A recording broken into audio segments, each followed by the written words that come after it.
Hey guys, how are you doing? After updating to iOS 17.2, some users have noticed no SIM error at the top left corner, and they also started to see a pop-up even though there is a physical SIM present on their iPhone. So if you are also experiencing similar no SIM problem or no service issue with your physical SIM after updating to iOS 17.2, here is what you have to do to fix the problem. The very basic troubleshooting step that you need to do is, number one, remove the physical SIM and reinsert it and check whether the signal coverage is back again or not.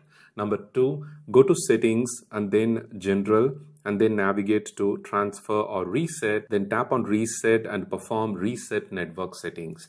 These two are basic troubleshooting steps that you need to do before doing the third step that I'm going to suggest to you.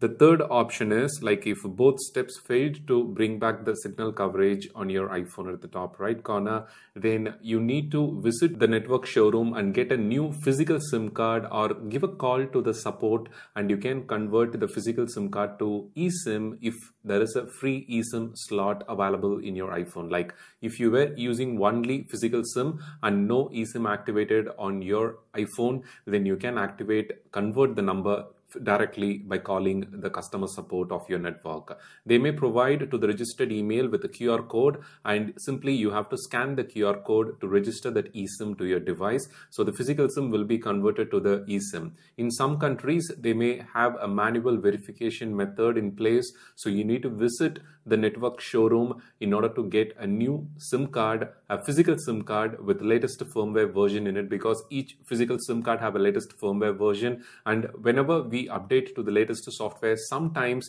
2 years or older SIM cards could cause a problem, and that in return we see the no signal or no SIM error on iPhone. So do try this step and get a physical SIM card, a fresh one, or you can convert it to eSIM to fix the problem. For more useful iPhone, iPad and Mac related tips and tricks, don't forget to subscribe to our channel.